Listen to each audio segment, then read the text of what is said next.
Hey! Oh, What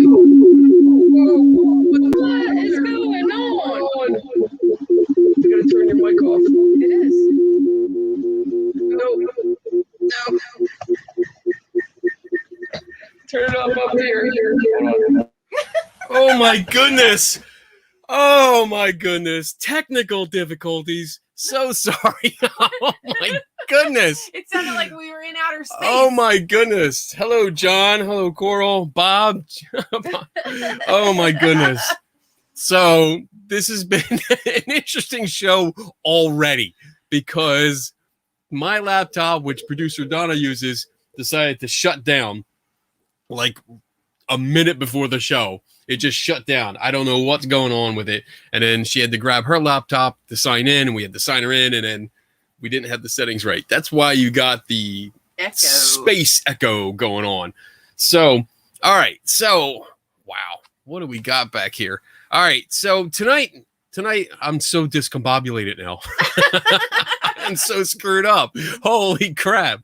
All right. Let me go over the rules for our show. Before I bring on our guest tonight, because we have a guest, because you guys have had 2 weeks of just me, and I know it's annoying. So, all right. So the rules are, rule number 1 is you can ask any kind of paranormal related question to me or the guest that your little heart desires. And in return, the guest will give you their opinion. I'll give you my opinion, which is usually on the skeptical or science side of it. And rule number 2 is I don't know everything. So if you ask a question, I might have to look it up or write it down in my trusty notebook and then look it up later. And then my guest might not also know everything. Probably not, because we all don't know everything. So she might not have an answer for you. And sometimes I don't know is the best answer you can get. Rule number 3 is listen to Patrick Swayze and be nice.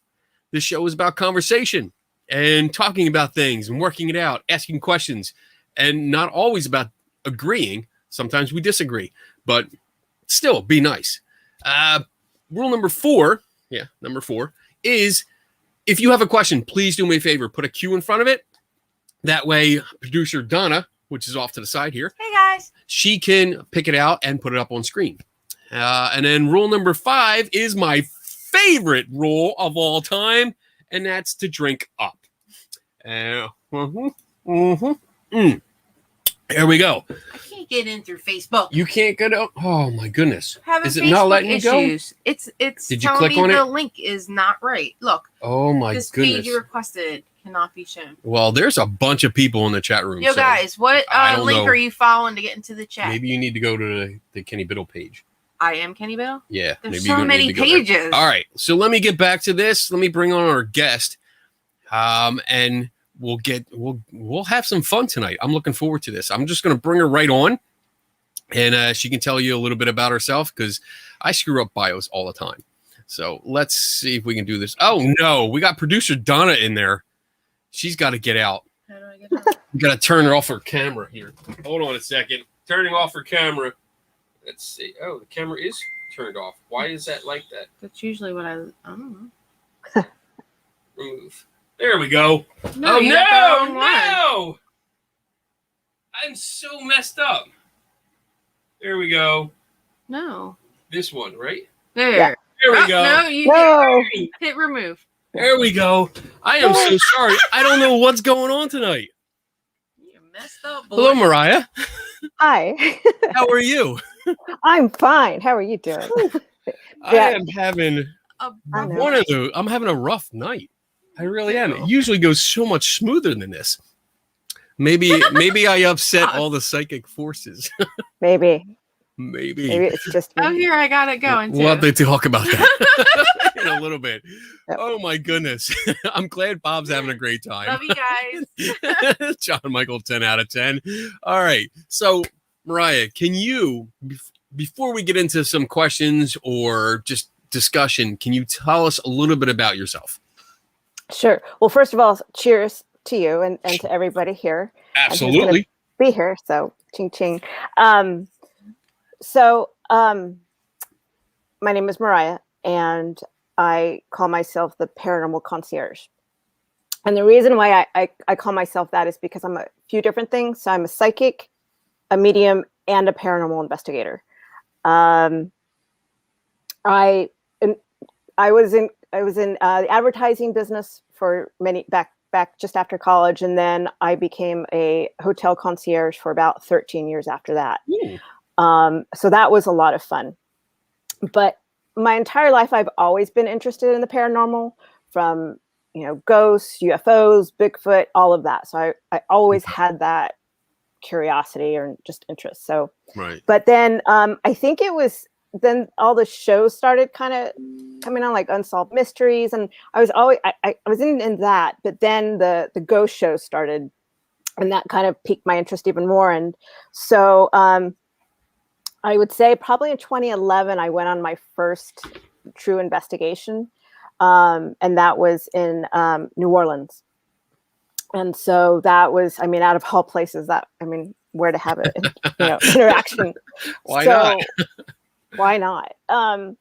And here's the thing: is I am, even from all the shows and even the work I do now, I'm a healthy skeptic. I'm not just a believer overall. So I'm a healthy skeptic. So anyway, that being said, I was like, okay, well, I want to go to a real investigation. And, I don't want this commercialized. I don't want them telling me, enhanced stories. But anyway, so in New Orleans, that's when Spirit decided, okay, we're going to start introducing ourselves to her.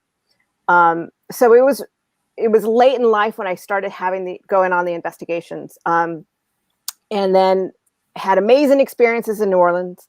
They interacted with me in ways that I can go in later, but so that kind of really piqued my interest. So I started going local investigations in the Bay Area. I'm from San Francisco.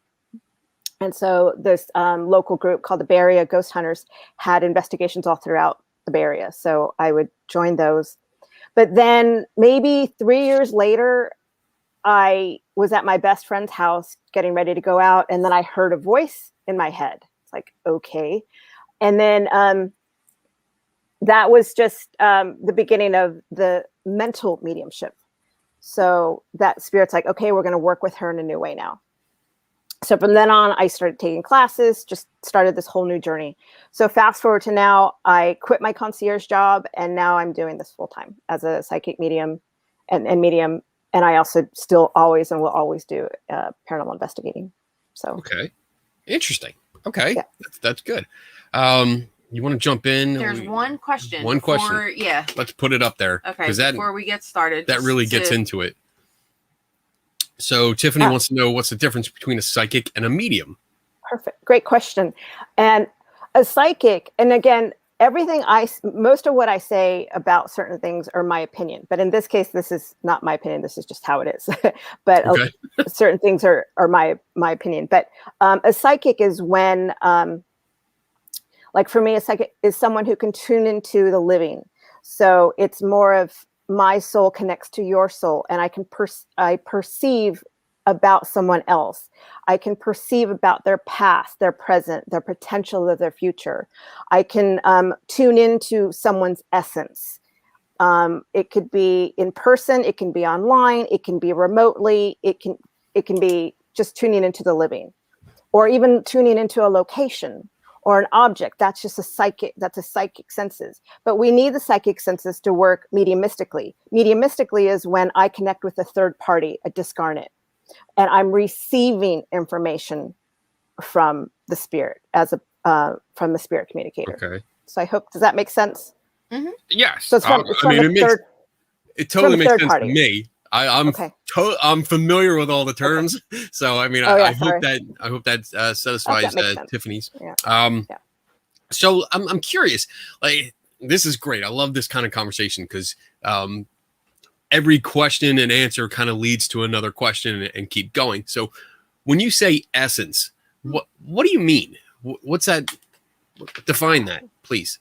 I would say the essence is somebody's character, what makes somebody up, if they're stubborn, if they're what makes them tick, their passions, their what they're interested in, just who they are as a person, their hang-ups, whatever it is, it's who they are as a person. It's like if I asked you or anyone to say, so tell me, what do you are as a person? How describe yourself? That's your essence. Okay. No matter So what it is, good, bad, or indifferent. it's kind of like your personality. Yeah, your personality. Yeah. Personality. Oh, so Yeah. my essence is probably about like 110 proof. I would say. I mean, that's just a Yes. guess on my part. All right. Here's one more question before we. Okay. get started. Yeah. Sure. Oh, Dave Schumacher. I love Dave's questions. How do you know that when you are getting information from a discarnate versus telepathically from a living person? That's interesting. It's a lot of it has to do with training and knowing the feeling of it. It's also a knowing. It's also the information. And I'm just reading the question. It's definitely a feeling, because how I work and a lot of other mediums work is when we're receiving information, it's like it's coming from behind and from behind, and it feels different. There's more depth to it. There's more, you can unfold more.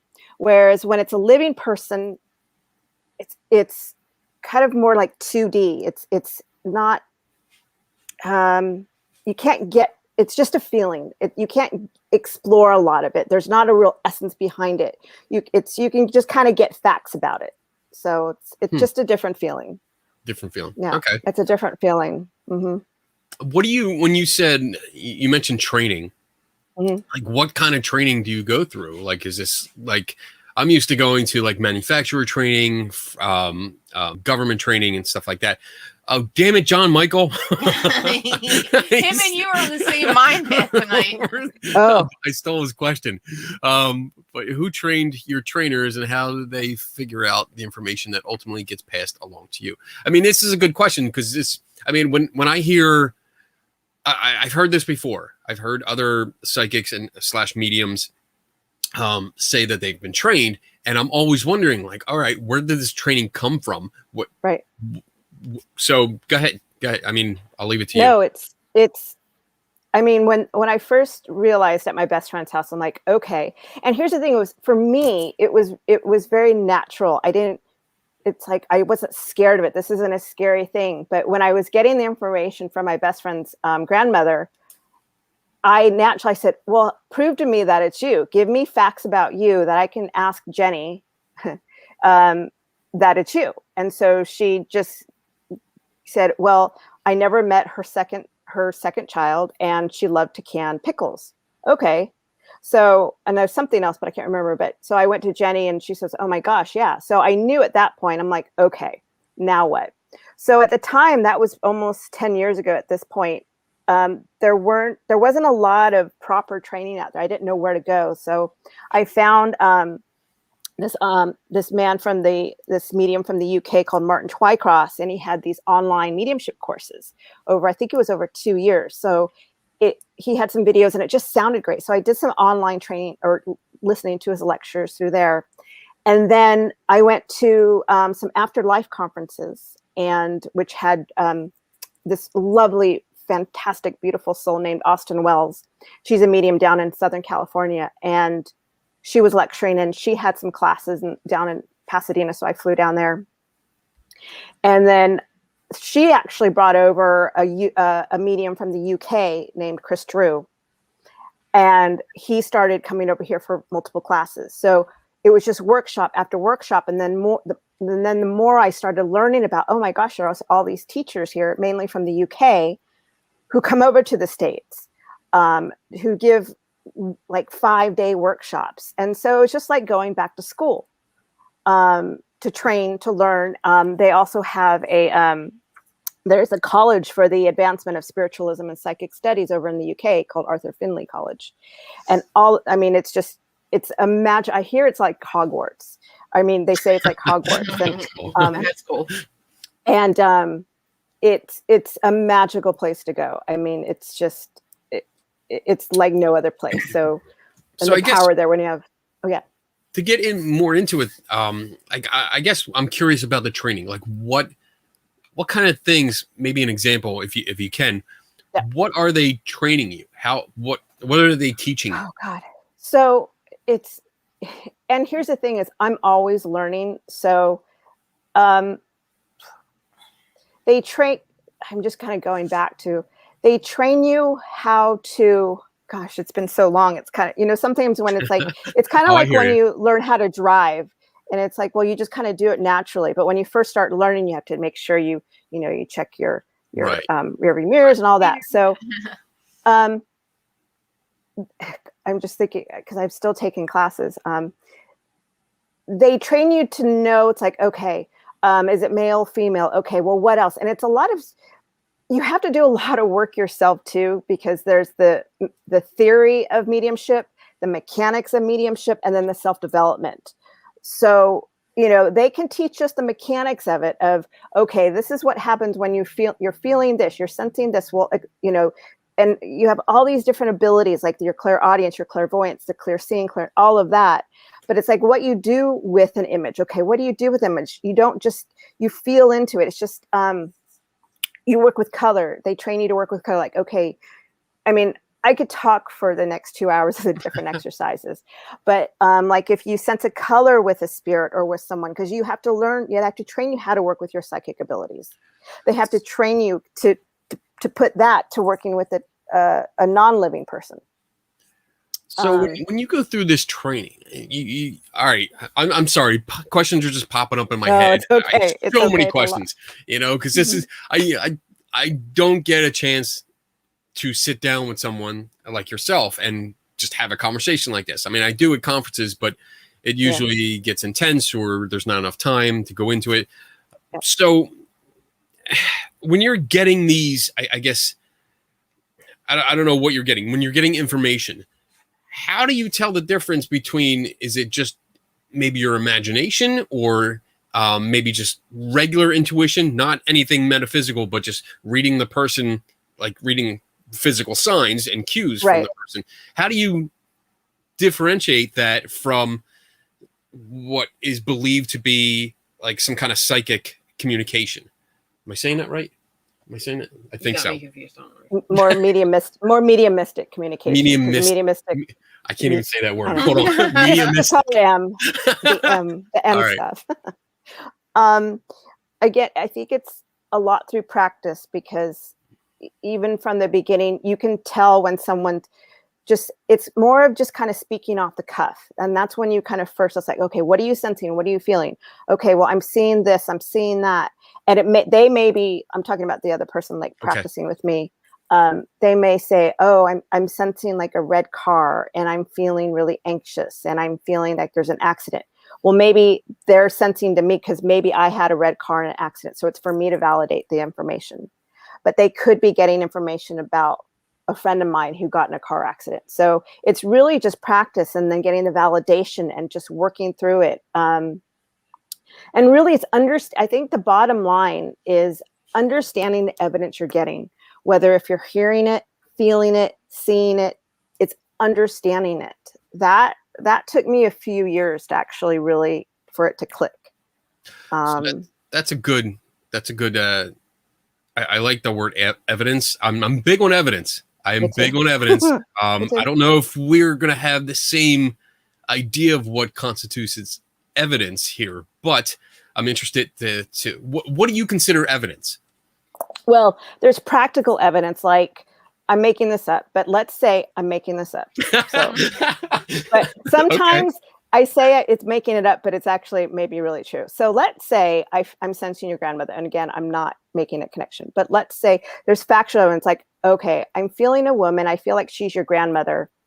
And I know, and she, it's like the checklist. She lived in a 2-story house. She liked eating cornbread.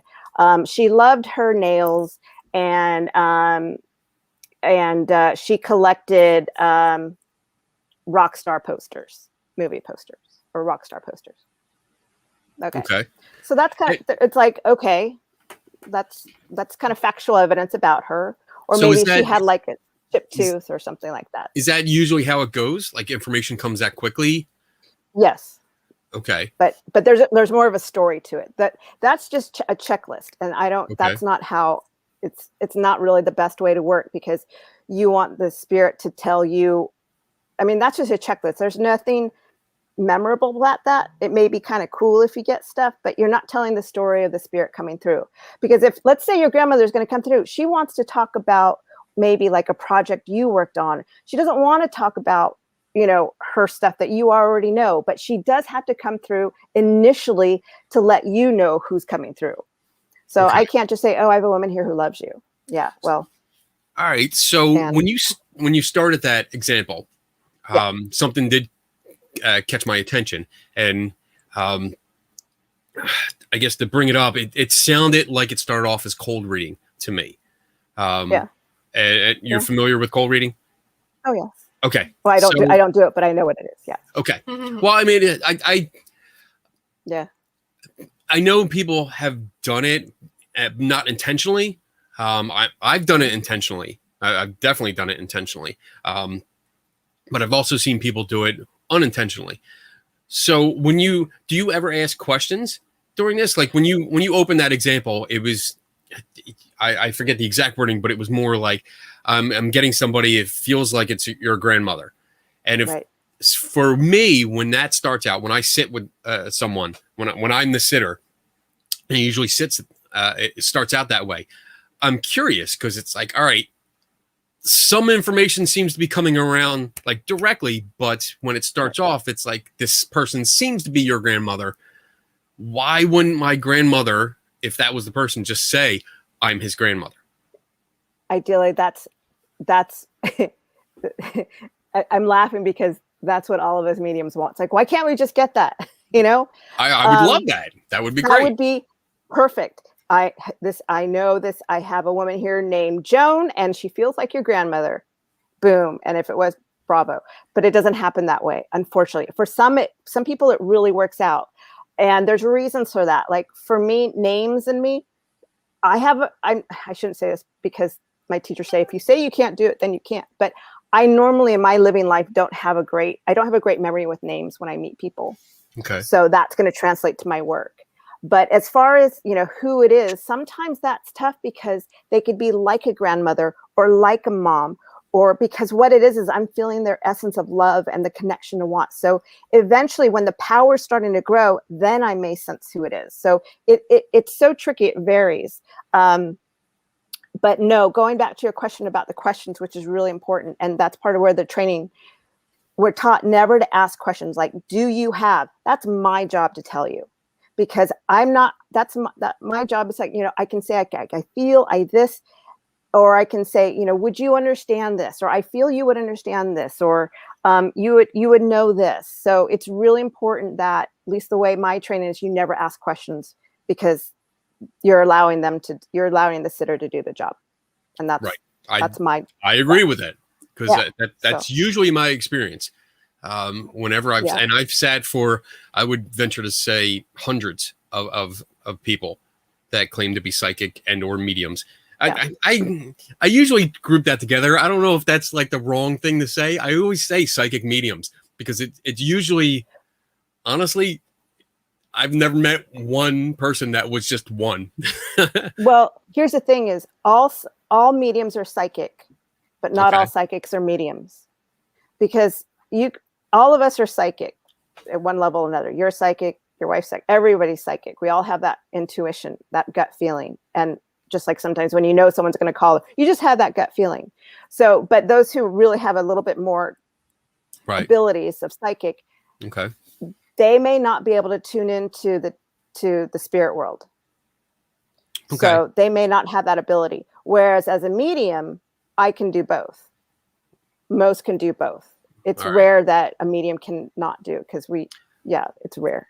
My general experience overall is and I've done something. Do I have it?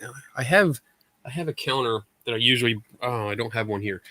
But I've sat it's right in front of me. Duh. That's why I can see it. It's right in front of me. But I use something like this. And this is a tiny little counter. There you go. Oh. Yeah. And I have it on my hand. I usually walk up like this, and you really don't notice it at all until I show it to you. But I usually sit with different psychic mediums and let them read me. And on average, it's at least 2 questions per minute that they ask me. Yeah. And that drives me crazy. I don't like that, because as you said, I'm paying for you to tell me a message, or somebody from that's dead. Someone's dead and they're trying to talk to me. So you're the go-between. Mhm. And I think the medium should be able to say, hey, this is Roger, your grandfather. He was a pilot in World War II or whatever. And he's saying this, this, this, and this. And that's Absolutely. it. That's what I expect. Yep. But unfortunately, it's never happened. It's rare. I mean, because as one of my teachers says, you know, it's just lazy mediumship. There are a lot of lazy mediums out there. They don't have the proper training. They take a week in class. They go to a week over in Arthur Finley, and then they hang a shingle. So it's just, you know, they may have a connection, and they may be able to connect to the spirit world, but that doesn't mean they're a good medium. You know, or they may not know how, because like I said, you never want to ask a question, because like you said, that's my job to tell you. I may say, sometimes I'll say, you know, I feel like you have, or sometimes I will catch myself and I'll ask a question, but I'm so far into the reading, I'm not asking for more information from you. And even when I begin a reading, or when we say, you know what, just give me a yes, no, or I don't know, or a maybe, but you know, keep it to, don't feed the medium. Right. That's good. Know? I like that. Yeah, usually I limit myself to yes and no. That's it. I don't look around because I don't want to give that impression that I'm trying to hide my answer. I usually stare straight at the person sitting across from me. Maintain eye contact, and I say yes or no, and that's about it. And it's funny because if I was reading you, I wouldn't be looking at you, because a lot of us will kind of go into because when I connect to this to someone, I kind of shift my awareness. So my attention is not, I don't want to be on you. I want to be on the spirit. So I'm aware of you, and you know, I'll hear your comments, but sometimes, and again, it's one of those, not looking at your you know, your posture, your face. So, because I don't want you to influence me, because there's a lot of, I mean, I'm guilty of it. I go into my head. I'm like, oh my gosh, you just made that face. Am I wrong? Am I right? So it's really important to just stay with the spirit. Okay. So, yeah. And I get it. I mean, I even though I maintain eye contact, usually the person reading me doesn't. Okay. And that's normal. Is it more of like a trance kind of thing that you? There's Donna. Yeah, sorry. I hear a voice. No, I'm the voice. Oh my goodness, so do I. And so therefore, it's, you know, it's objective clairaudience. Amazing. That's me. Oh my goodness. So, I totally forgot your question. Oh, like I asked if it was like a trance kind of thing. Like, oh yeah, sorry. Kind of look past the person. Yeah, a little bit, because there's different levels of trance with mediumship, and so yes, it's a bit of a trance, slight trance. Okay. Yeah. Okay. Yeah. So John Kennedy has a question. He's curious. What is the spirit world to you? It's probably one of the most magical, beautiful places where, when we leave our physical body, we transition to, where we can do anything, be anything, love anyone, anything. It's just, we are free. It's a place where we're free. So it's a spirit world is when we leave this body, and the moment we leave this body permanently, that's the spirit world. So it's just a nice, I'm going to have a Fortress of Solitude, and I'm going to have the Batmobile. I'm going to have a DeLorean. I'm going to have all this stuff and just play all day. That's what I look for. All right. Yeah. So what else do we got here? We got a couple more questions. Yeah, we do. Okay. Give me 1 second. I'll give you 1 second. No worries. It's all right. Oh, John Kennedy. Oh, how do you falsify your findings? Which means, so basically, when we do experiments or make a hypothesis, there's this idea, and I'm completely dumbing it down for myself. We can either prove it true or we can prove it false. So like if you're getting these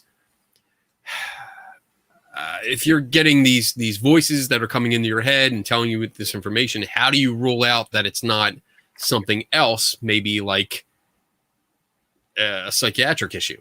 And I'm not making fun. I want to make that clear. But how do you rule out a mental condition versus this is like for me?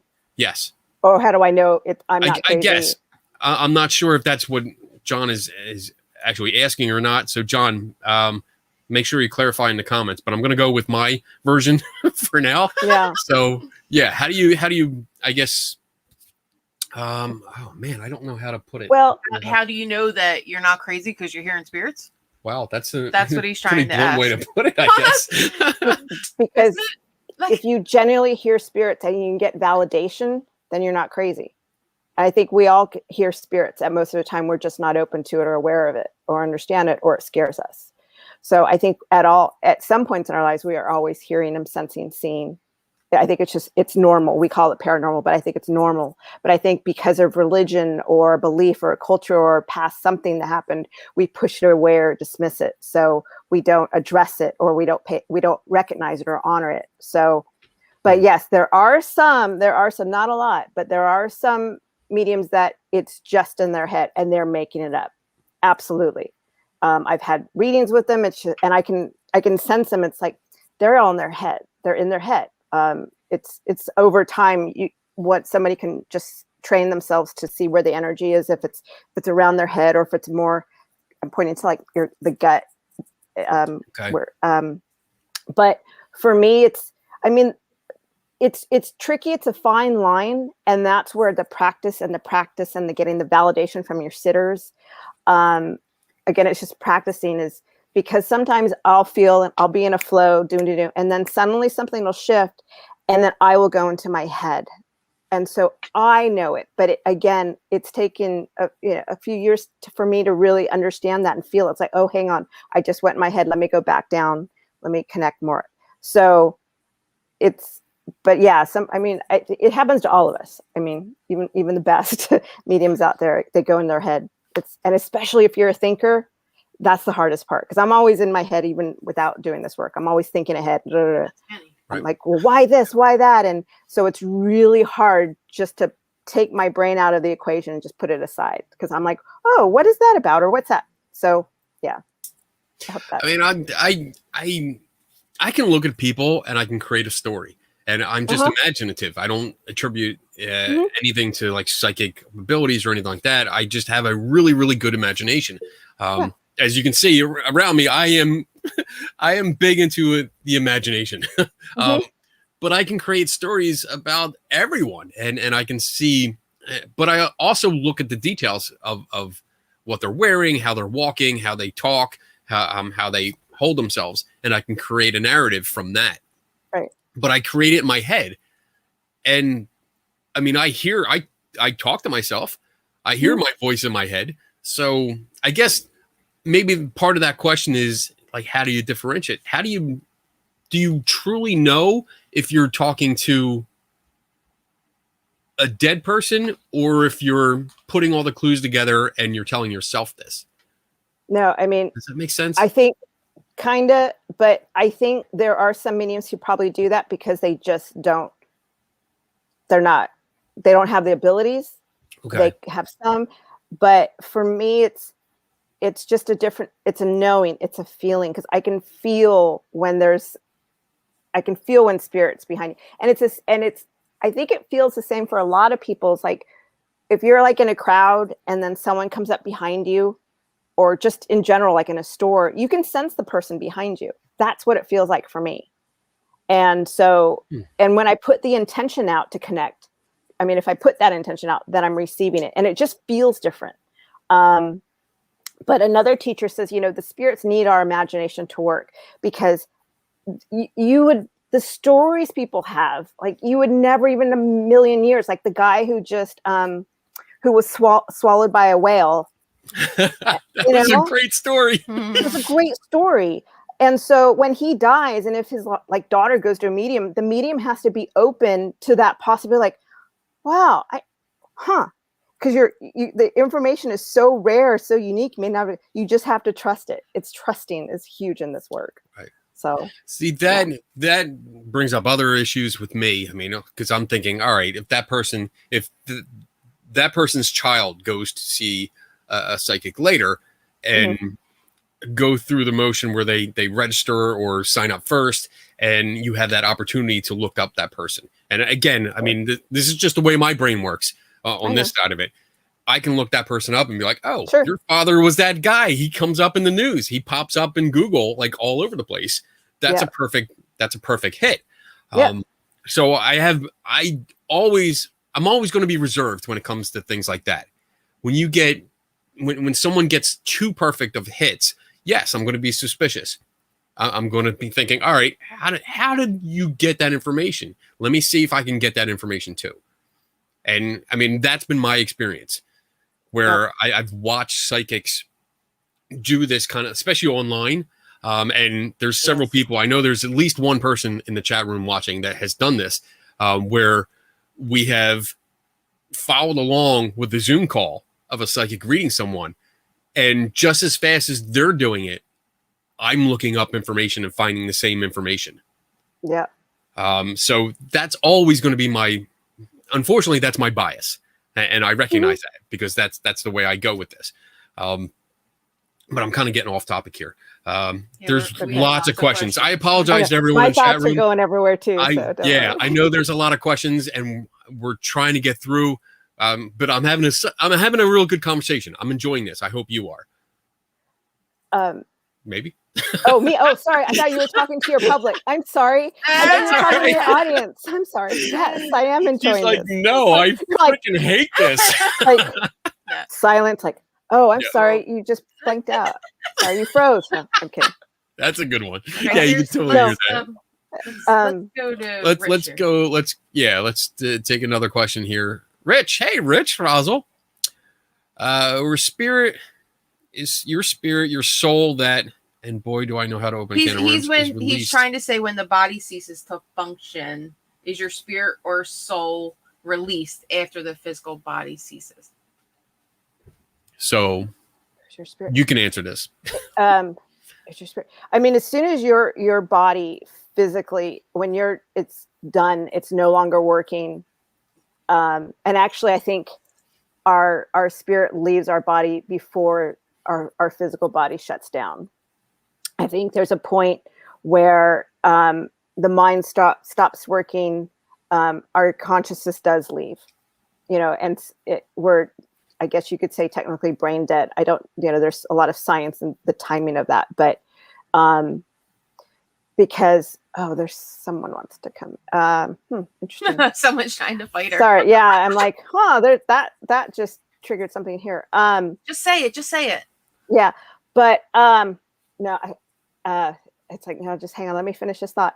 But wow, there's someone really strong just popped in with that one. But it's like, even if they're let me talk. Sorry. But there's this, I don't know if you know that there's a picture, I think the state trooper took a picture of this accident scene, and you see this face of this boy screaming, and it's like, I forget the name of the trooper. So the point being is, at what point does the spirit leave the body? And I think a lot of it, there it is. I feel like the spirit leaves the body moments you can't even measure before something traumatic happens, before impact, or someone's not well in the hospital and their body's not well. I think that there's a point where their spirit just leaves the body, and it's just the vessel. It's like the car's running, but there's no driver in it. So I hope that's an interesting analogy. Okay. All right. What else we got? I like this one. I like Barbara's question. I didn't know if did you want to speak on what was going on there, like why you couldn't? So sorry. No, it's okay. Yeah, the good. question asked, I could feel a shift, and here's the thing: is,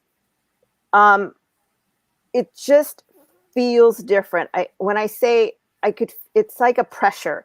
Like, you know, when you're in an airplane and it starts to send or ascend and you can feel a little bit of that air pressure, that's what it feels like when I can feel spirit in the room. And it's just like a little bit of distraction. So that somebody was hovering around that question. So I don't know if it was for the person who asked a question, but just something. And so it just really distracted me. And I try not to let that happen. But sometimes, like in life, if there's someone here who's just obstinate and strong and wants to get that attention, they're going to be like, they're going to stubborn. They're going to be a lot like that in life just to get my attention, or like, hey, wait a minute, that was me. And it's like, okay. So yeah, that's what happened. All right. So she kind of she answered a lot of questions that were put up, but Carol has one. We studied Buddhism, such as the concept of self, meditate. I have not studied Buddhism, but I know I have some friends that do. I know that there's, you know, like I mentioned earlier, there's to be some of my teachers would say, there's one thing to be a good medium and another thing to be an exceptional medium. And a lot of it has to do with not only the mechanics of it, but also learning the theory of mediumship, but also learning the self-development. And I think, you know, it's so important that we have to be the healthiest vessel for these spirits to connect with us. We have to be emotionally balanced and have gone through our own and worked through our own crap that we've gone through in life. So we can be the best and healthiest mentally, emotionally vessel for the spirit. I don't meditate as often as I'd like to, but I think that just going, like, I love to drive. And so when I drive, I kind of go into a quiet space. So, or if people like to garden, that can be their own meditation. But definitely sitting in your own power is really important.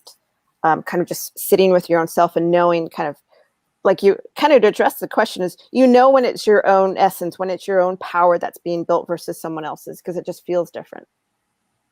So, okay. But yeah, I don't know a lot about I know a little bit about Buddhism, but I haven't studied it. All right. Okay. Here's a question from Dave. Do your experiences seem similar to reports of near-death experiences? Do my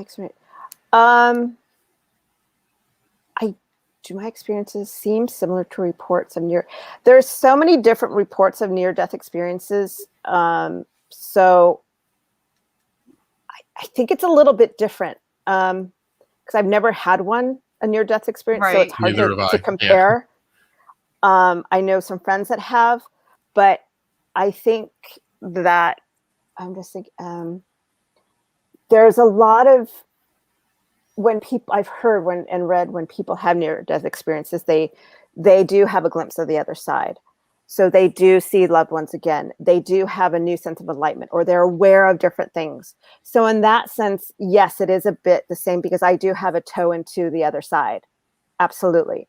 So in that sense, it could be similar. But as far as the experience itself, I can't speak on that. I can't speak on that. Fair enough. I don't know. That's good. That is an answer that I am fond of. I don't know. I don't know. I'd rather hear that from someone than for someone to literally bullshit their way through an answer for 5 minutes. I definitely like that. I like that because I don't know. Mm-hmm. All right, cool. John Kennedy says, I'm still confused on spirit. All of our evidence shows our consciousness is a product of the brain. What exactly moves on when the brain dies? You got a lot of sciencey people in the chat room. Yeah, I'm not sure what the evidence is about that, because it's not. I mean, especially with a lot of Dean Radin has proven that, and Julie Beischel and those greats have determined scientifically that it's separate from the brain. It's where it resides in the brain is where a big question is. So spirit, for me, spirit and consciousness go hand in hand. So it's just like energy. You cannot create nor destroy energy. Same, and consciousness is energy, so it can neither be created nor destroyed. So it just to carry on with that, that's not the entire saying. Energy cannot be created or destroyed. It can only change forms. Yeah. So we always have to remember, because that last part's always left off. Form. Right. It changed forms. That's why when we die, scientifically, the body changes. the energy that's produced is changed. It changes, and it dissipates. So it doesn't just it's not just stopped. It actually transforms into something else. Right. But I think looking at this question, it's for us. I don't know. I don't know the people that you mentioned that proved that the spirit was separate from the brain. They're studying it. They're absolutely studying it. Dean Radin, absolutely look him up. Julie Beischel, she has, and I can send some books, but she writes books about mediums. And the study of consciousness is so important. But I mean, consciousness is not, it's not a physical thing. So, and that's where there's questions like, well, where does the conscious reside?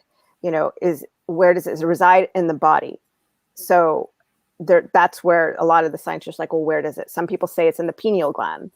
So I'm not familiar with it. The person that I know in the chat room, Dave Schumacher, he would probably be best familiar with the people that you're talking about and the studies that you're talking about. I'm not familiar with that either. So okay. Let's go. Yeah, let's go on to another question. I want to. Where's Barbara's question? Barbara had a good question that I had a follow-up question for, and I want to get in. It was about Zoom. Oh, okay, hold on. There, up there, 9:39. So, difference between Zoom phone interviews and in-person interviews.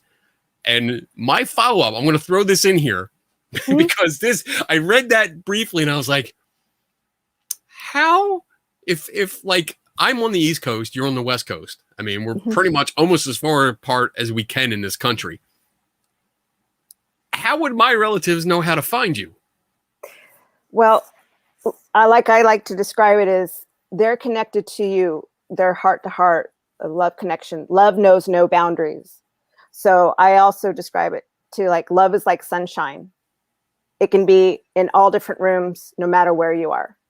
So really, your loved one is with you. So so you bring your loved ones with you. So they're not with me. I just happen to tune into them. That's all. Because there are no boundaries when it comes to the spirit world. They just exist. They're everywhere. They're literally just a thought away. So all right. I'm confused. And I'm curious. I'm trying to clarify this. So if I have a loved one with me, are you hearing what they say through the call? No. I'm sorry. I'm not laughing at you. I'm just, this is funny. It's curious to me. Like, do you hear them coming through the call, or are they next to you?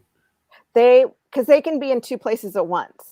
And so ideally the best medium, really good mediums, it's a little bit more tricky. I like face to face because you can get the power of you and just, you can get the whole kind of package. But because you can't just say, when you say, I love you, it's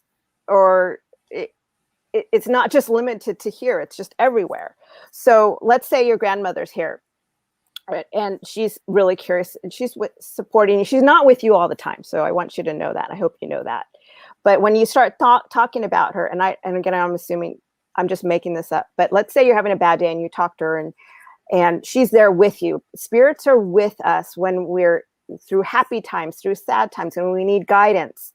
And so let's say you're having a bad day. Let's make this up. Like you're having a bad day and she's over there with you right now.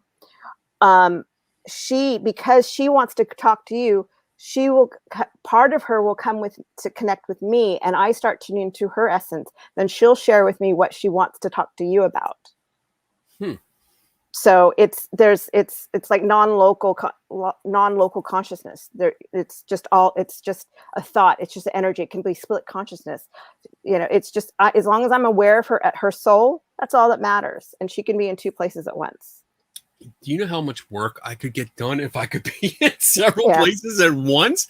That would be so amazing. I love that. Okay. I hope that answered your question. That answered my question. I guess the whole question. Yeah.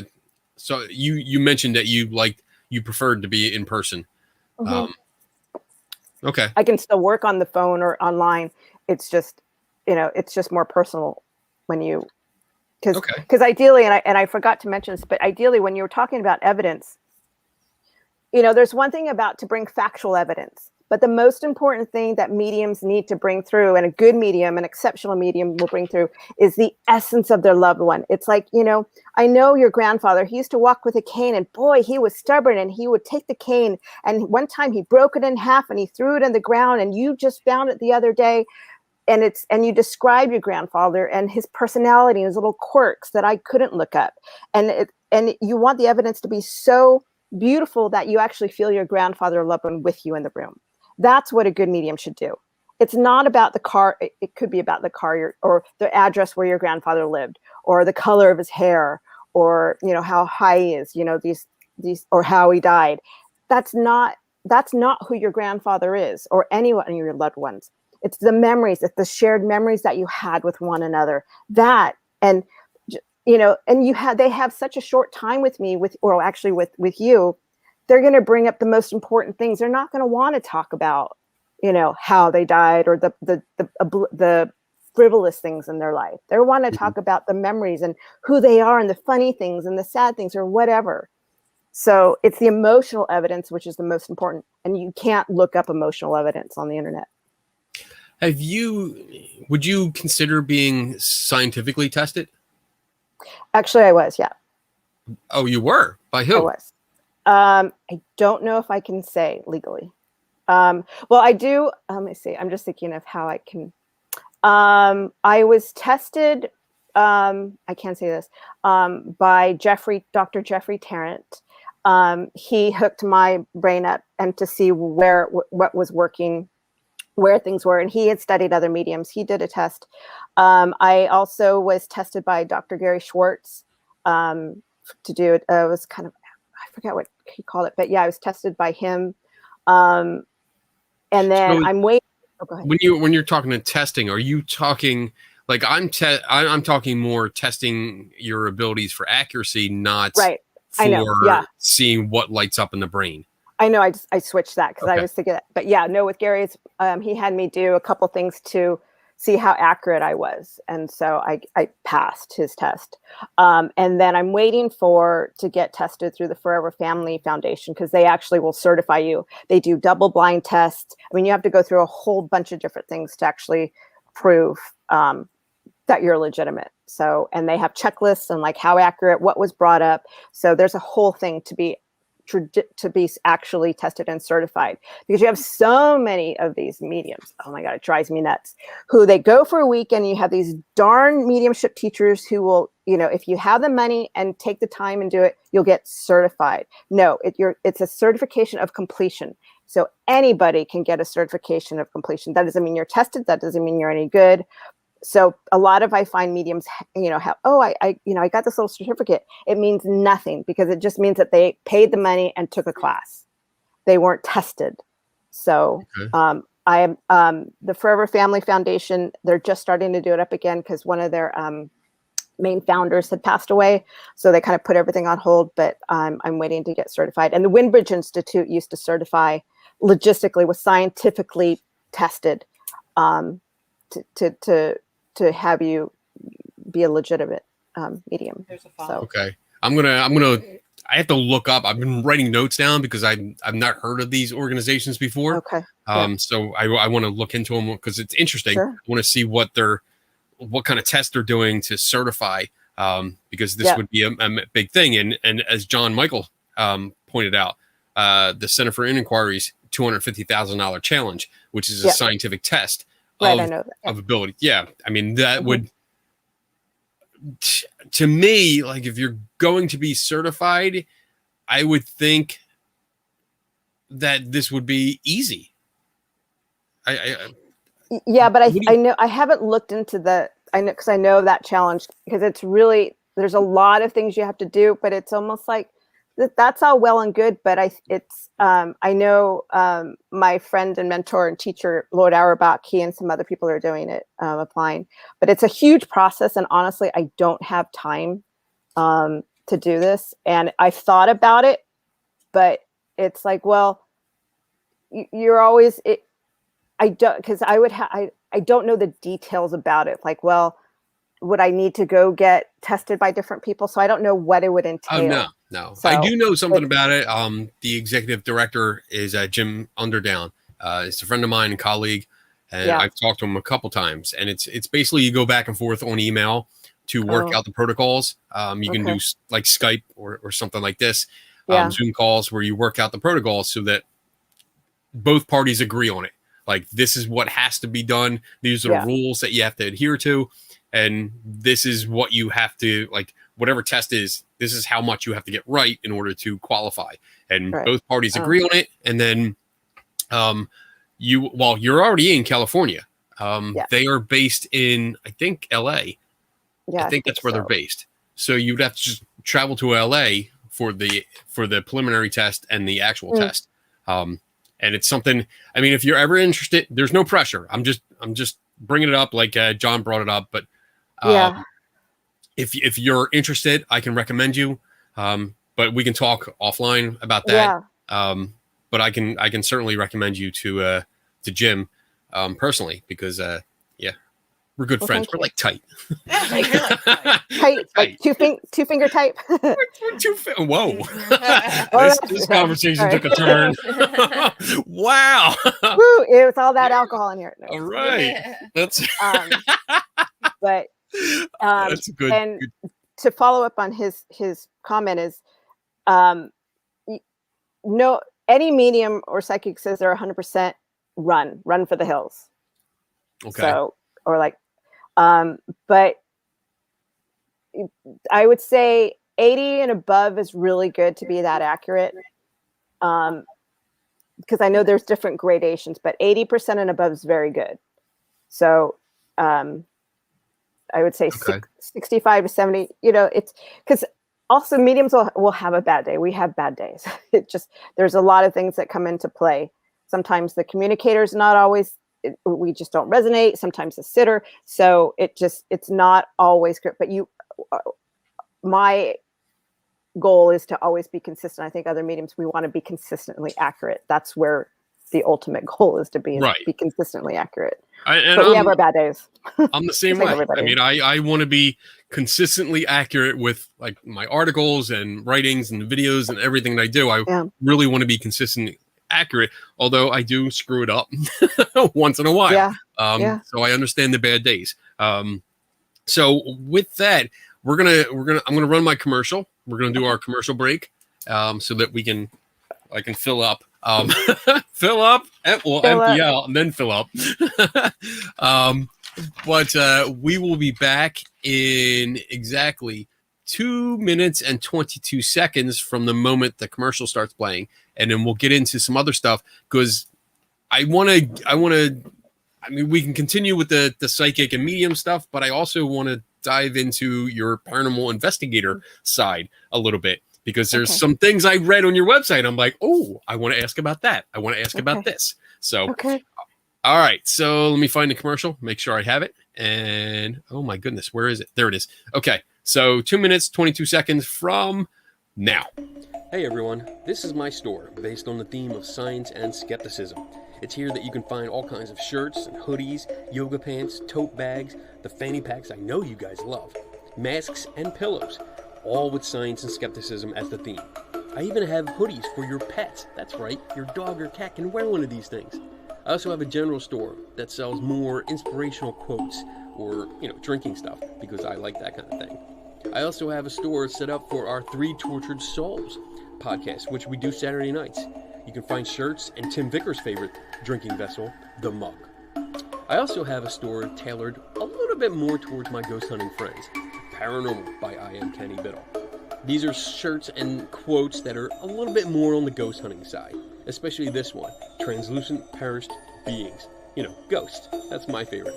So if you're interested, head on over to teespring.com/stores/scientific skepticism by IAKB and check it out. Thanks.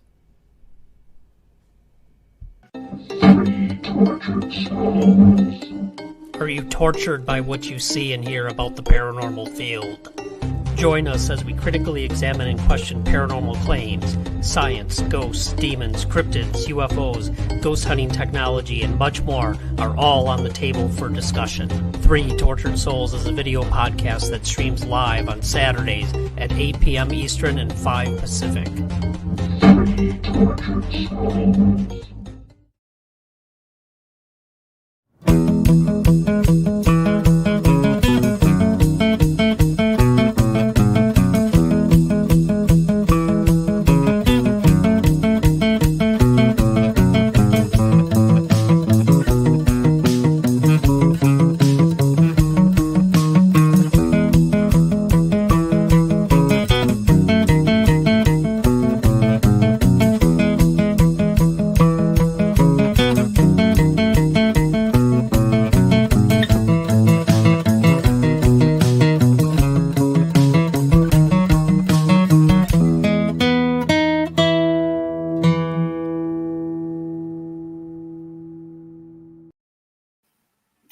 Right, we are back.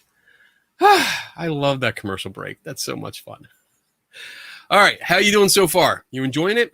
Yes, very much so. Thank you. Good, Yep. good. Thank And you. I forgot to say in the beginning, I appreciate you actually coming on, because I was worried when I put this that post out. I was like, I'm not going to get anyone. No one's going to want to come on and talk to me about this stuff because I can understand it can be a difficult conversation because if you're not used to being challenged, it is kind of challenging because we're going to ask questions and I might not agree. And we talked about it briefly beforehand. So I appreciate you coming on and spending time with us. So I just want to say that. Thank you for trusting me. So it was. You're welcome. It's just funny how it worked because I watched one of your shows. I'm like, I wish I could say something, but I can't. Oh, so here we are. You going to say something? Yeah, there's 2 questions that we can do probably pretty quick. Okay, we can do, let's do the 2 questions and then we'll jump into some other stuff. Audra says, can spirits affect the physical? Example, could my grandmother turn my TV on? That'd be great. Absolutely. Here's the thing is I think there's a lot of misconception that when spirits transition, they know everything and they're all knowing. It's not true. They have to, they are just as smart as they were when they transition. So that there's a new level of awareness. It's just like, and then as they are in the spirit world, they will grow and learn. And there's evolvement, spirit evolvement, awareness will shift. But as far as going to the TV, absolutely. I think it's just getting your attention. And I don't know if you remember the movie in The Ghost when Sam has to learn how to move the penny. Yeah. Yes. So he had to learn how to move things from that spirit who could kick the trash can. Okay. So I think it's spirits have to learn how to do that, but some maybe could just know how to do it. But absolutely, I think spirits absolutely can and do affect the physical. Absolutely. And that makes me wonder, like, all right, so if there is a physical effect, then that should be measurable. We should be able to measure that somehow. So, because there's a reaction, there's a action and reaction. There's something going on. There's physical contact. There has to be some kind of physical contact. Mm-hmm. So we should be able to measure that. I need grandmom to help with the testing. I need grandmom to turn the TV on and off several times so that we can figure out how this process is working, because there has to be a mechanism in which this is taking place. That's the word I was looking for, mechanism. There has to be some kind of mechanism. It's just not, even what we would call magic is still, there's some kind of mechanism that takes place for it to happen. And we have to figure that out. So that would be really helpful.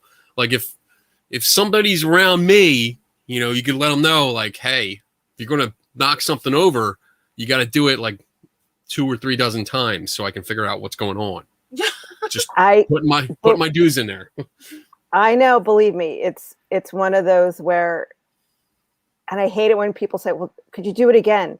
Because I'm like, well, they just did it once, and just to prove it. But I've even asked, I'm like, because it's so neat to see, something do it again, or just like to make sure it was not the living doing it. It's just there's just so much involved. But I know it's to get to work with spirits on cue would be ideal. Absolutely. And it's always the problem. Like if I don't like, and we're kind of slowly getting into the paranormal investigation side of it here, but I don't like when people say, make a noise, because that's so open.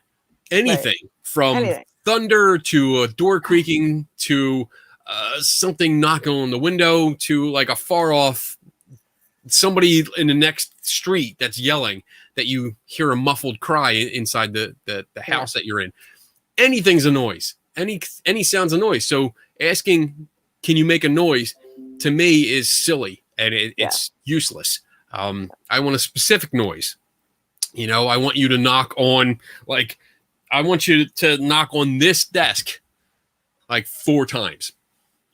That's specific to me. That's what I would like. But I know it ideally. To piggyback really quickly on that question for anyone who's listening is, if you want to have interaction with your loved ones, it's just so important to set the intention.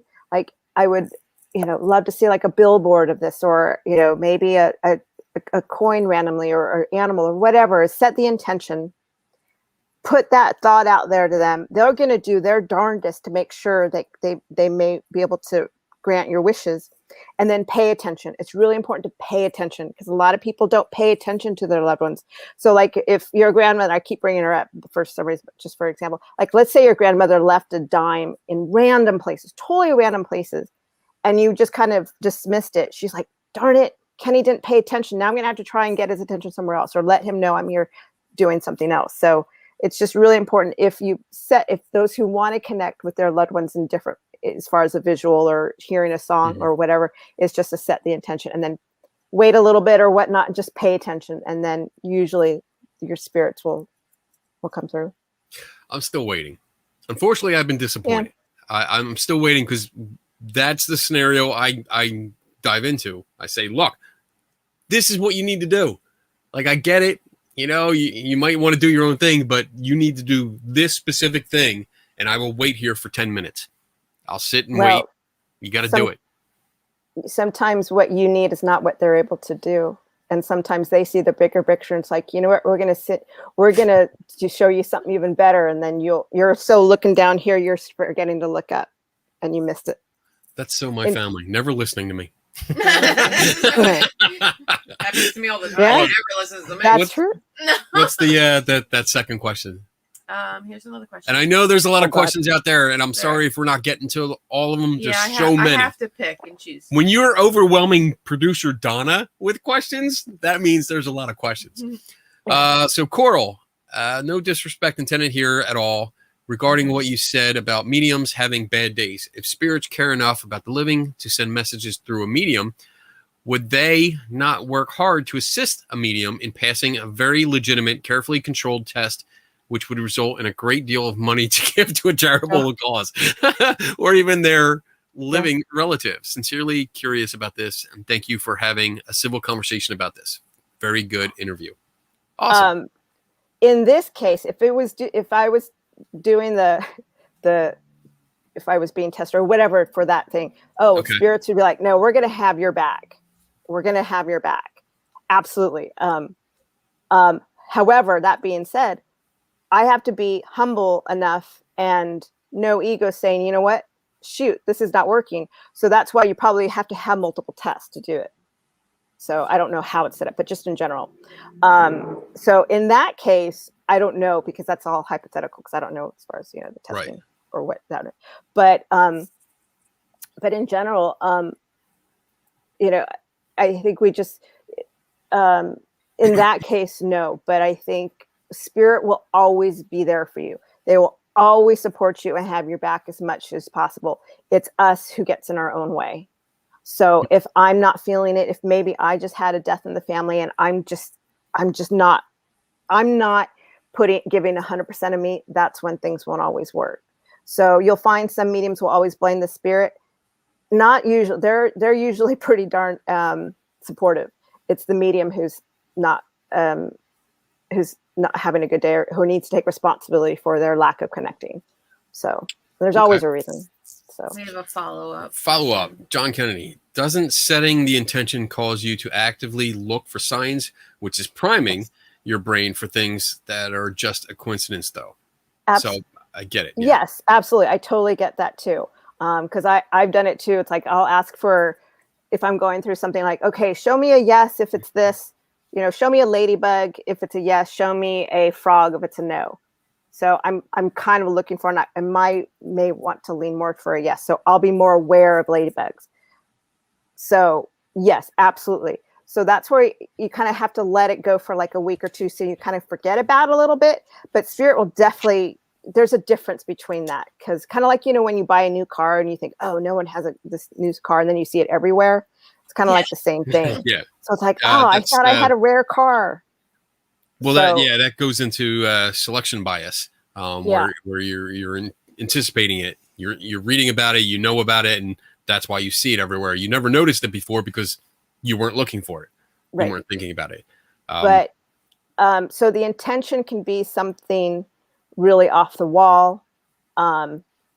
So yeah, and think of something kind of off the wall and be creative with it. So yeah, there's actually the priming, because I see that a lot. It's like, oh, this was my mom, or this was it. It's like, no, it's just it's no, it isn't. It's just is. I don't want to say coincidence, but it just sometimes it is.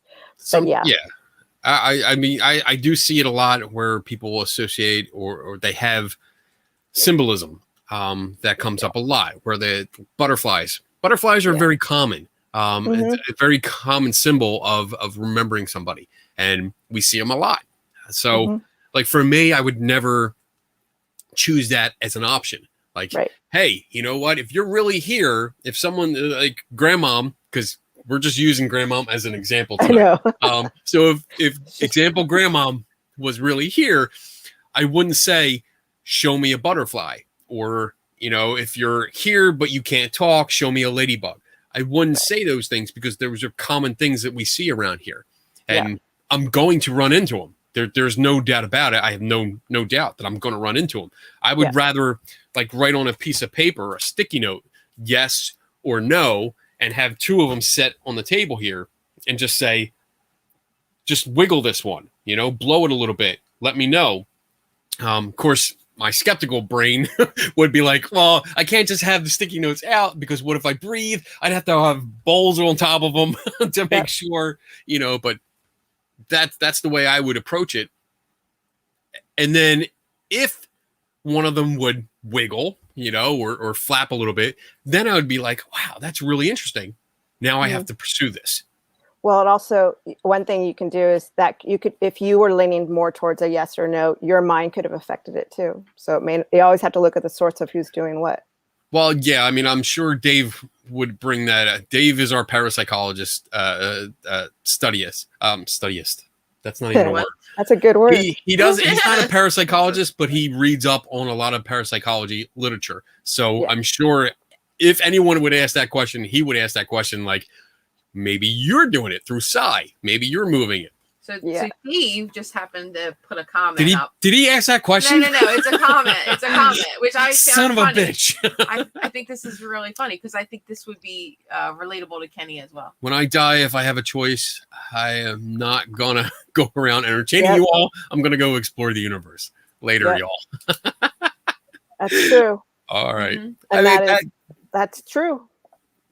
But I mean, that comment aside, even thinking about that comment, that's not the case here, because if you're actually connecting, well, actually it doesn't matter, because by what you explained earlier, you can be in multiple places at once.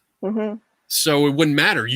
Dave can go off and explore the universe and still pop in here and knock shit over. So Dave, when you die, I highly expect you to come over and fill out my notepad here and write little sticky notes all over the place.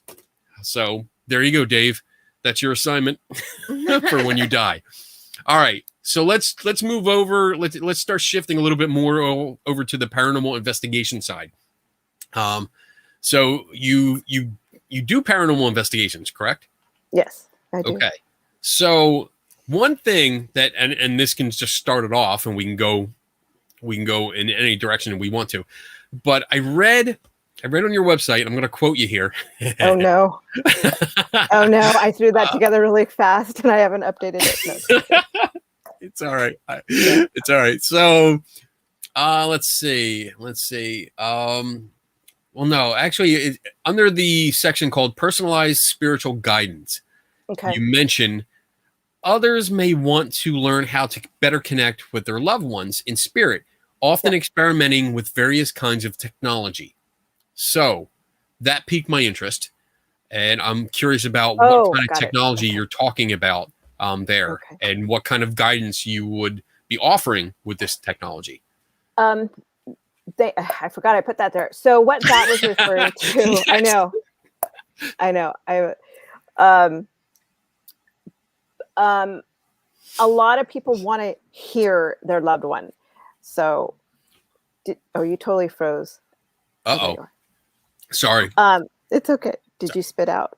No, I was laughing. I looked over, I glanced over, and I saw Dave's comment here about, and it cracked me up. Thanks, Dave. Love you too. What was it? Oh, that was just referring to. I found that I was at one point I was getting a lot of people asking me, because I do a lot. A passion of mine is EVPs. Okay. And so I had a few people say, I want to hear my loved one. How do I hear my loved one? And so for that, it was just giving them like recommendations of what recorders to buy, kind of setting the intention, doing experiments. Just, sometimes if that's what they need, I will help them with that. And if that's going to help them, that's fine. And if it can work, it'll work. But I always say, it may not work.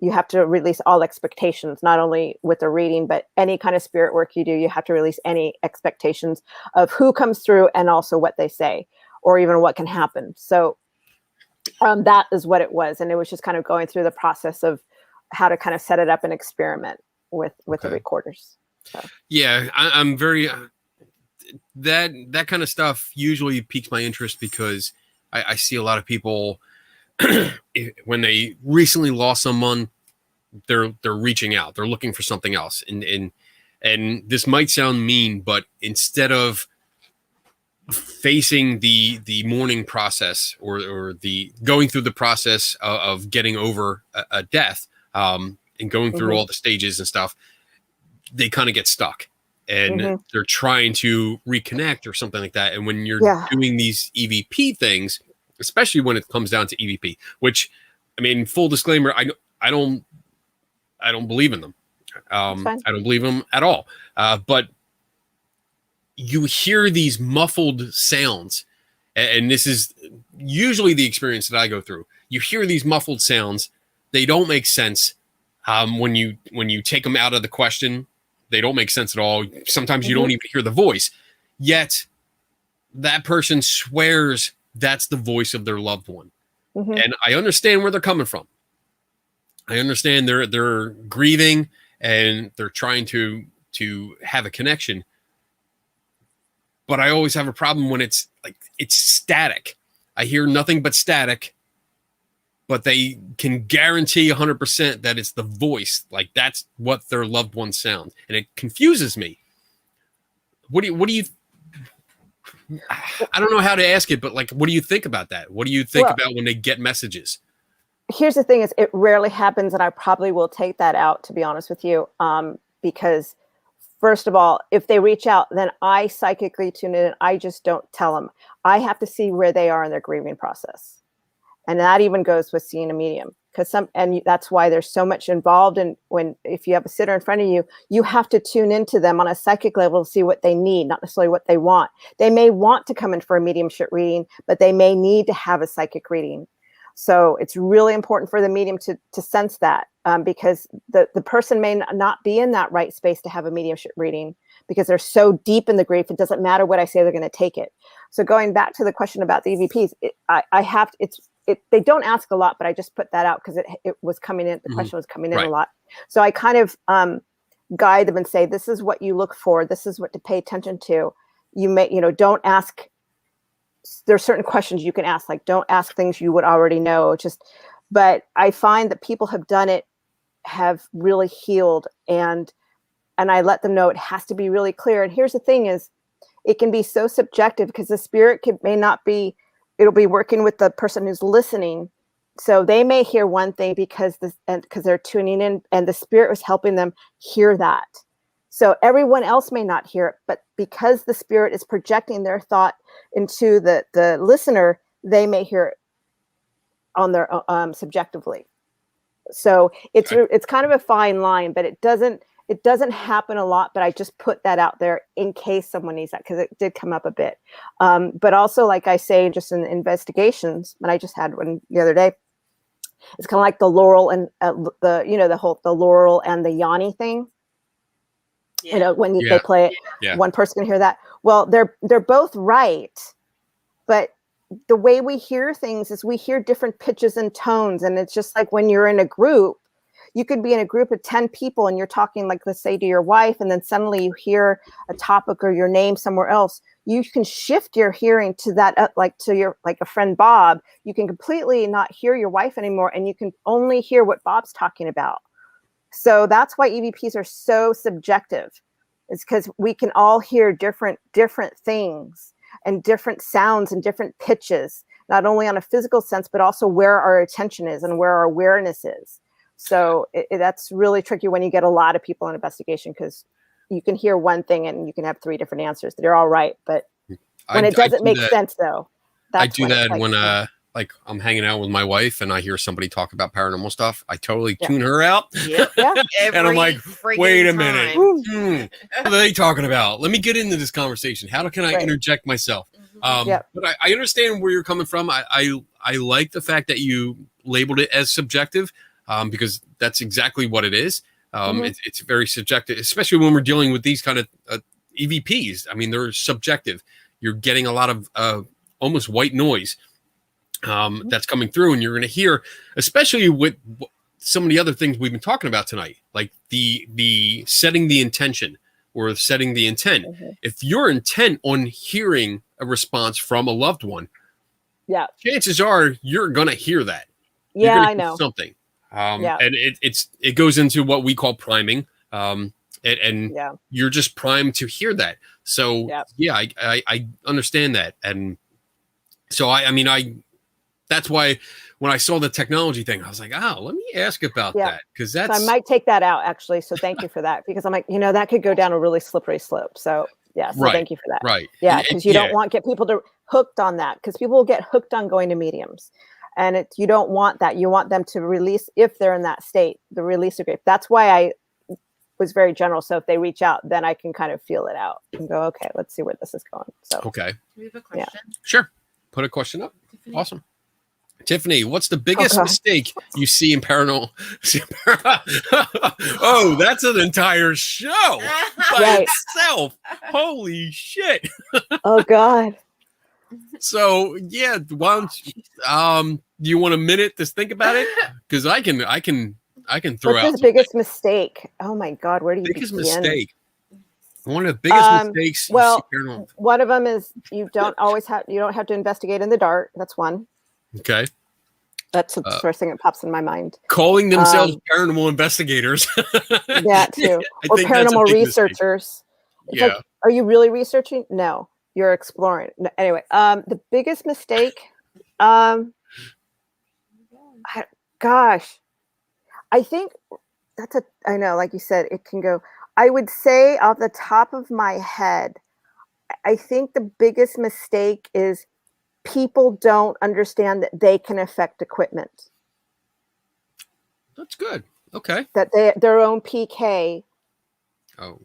And that can affect the equipment and like you said, the attentions, and they can manipulate it because there's that want. If you want to have that interaction, you're going to create that thing to go off because you want it so much. Ego. What? Check that at the door. What? Ego? What is that? And the biggest mistake is people believe in the narrative they're told. Yeah, the tribal knowledge effect, where they're just told and they accept something at face value, and it just becomes the tribal knowledge. You don't question it. Yes, I agree. I agree with that. That's a big problem.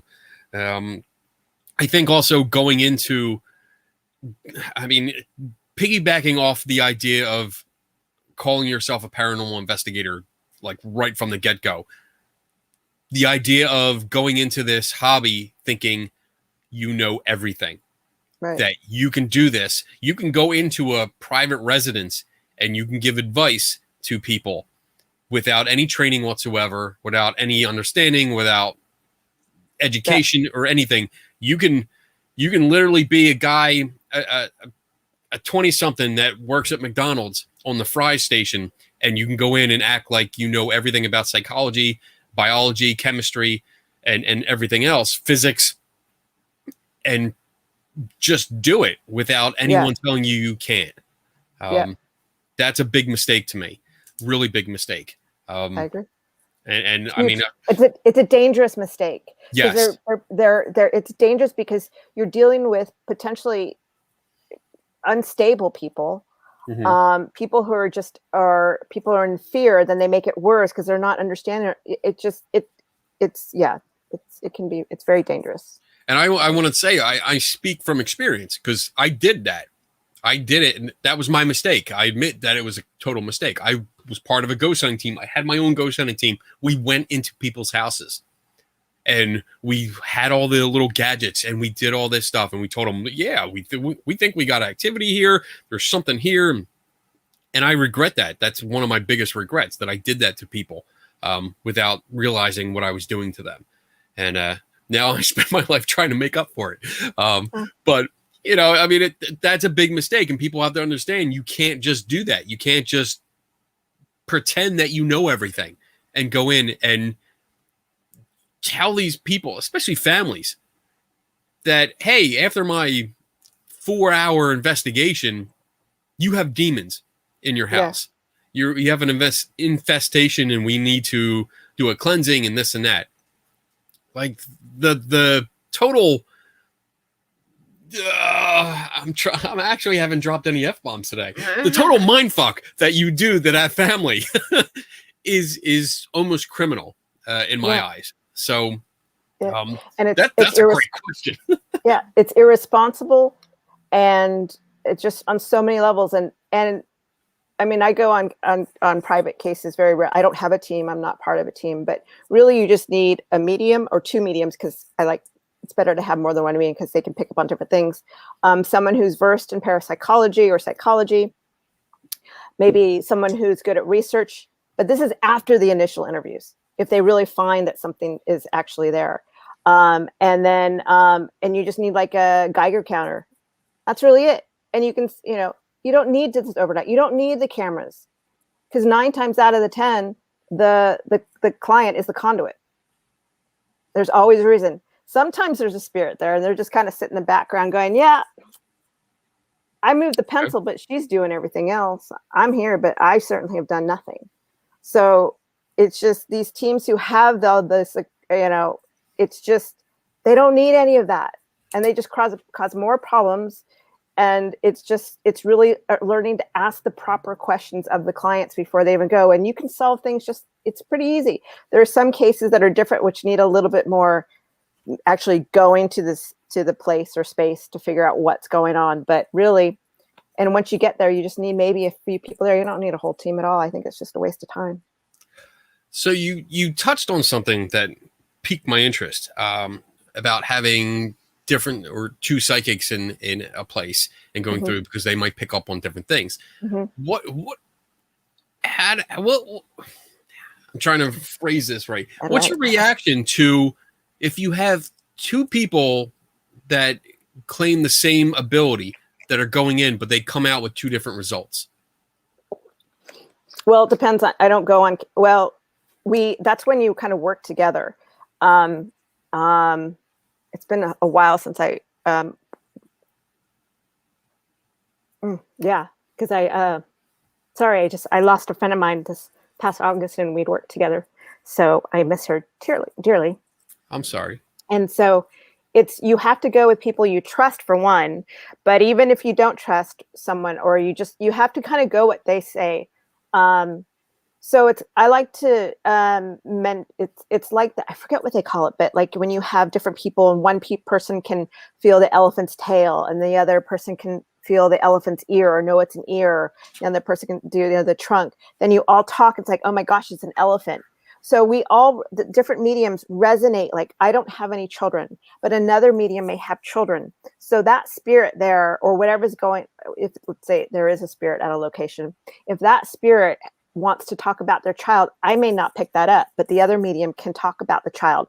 But but there's something about the spirit's life which I resonate with. I can pick that up. So we can pick up all different sides and all different, because everyone has different sides and different interests, and so it's just a matter of what resonates with the spirit with me and then the others. So does that make sense?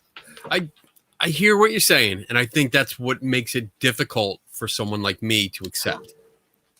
Because I would see more that if two people demonstrating the same observational skills go into one room. Yeah. And let's say, for argument's sake, there is a spirit in there, a spirit maybe of a young boy. Yep. And the young boy says something like, "Hi, my name's Timmy," because I don't know why Timmy's just like the common boy's name. My name is Timmy. Yep. And that's it. Says nothing else. Like, I would expect to be able to separate, or even if we sent the psychics in at different times and got the same message, I would expect them to get the same message, come out, and be able to tell us the same thing if interviewed separately. It depends on the situation. If you're talking about a case, like a private case, when there's only one, there's like one spirit affecting the house or in a house. Okay. But if it's on an investigation of just like an open, that's a whole nother story. So because if it's just in a general look, it's really tough, because that person has to bring through evidence that either the person can validate or it can be validated. It's really tricky, because the validation part is huge in this, because I could tell you a whole story, and if there's no one can validate it, it's like, well, okay. Right. And then hopefully the other medium will pick up similar things, because I've done walkthroughs, and I'll do a walkthrough, and then another medium will do a walkthrough, and we get very similar things or certain locations. And then we kind of put the pieces of the puzzle together. And then when we go together, she'll tune in, or he'll tune in to somebody, and then I'll tune in. So it's called double link, and then we can kind of get going. And so whoever's there, like, oh, we heard that before. So it's not just kind of an exact, I guess, process. It just depends. You were going to say exact science, weren't you? Yes, I was.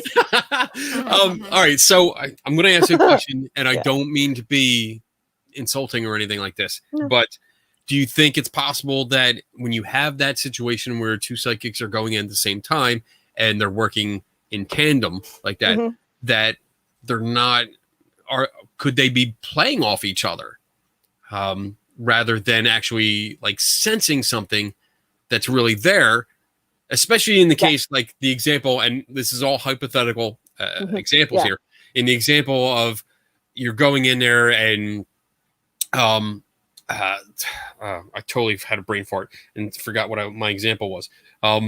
You're going into one room. There's kind of one story going off of it, and you guys go in there and start.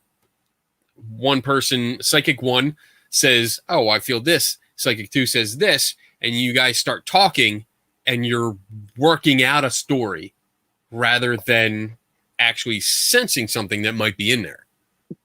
I don't know if I'm coming across right. Yeah, I think I understand. I can usually, I'm fortunate that the mediums I've worked with are good, and I know when they're good. So I know I can trust them on what they're saying is from the spirit, and they're not making it up.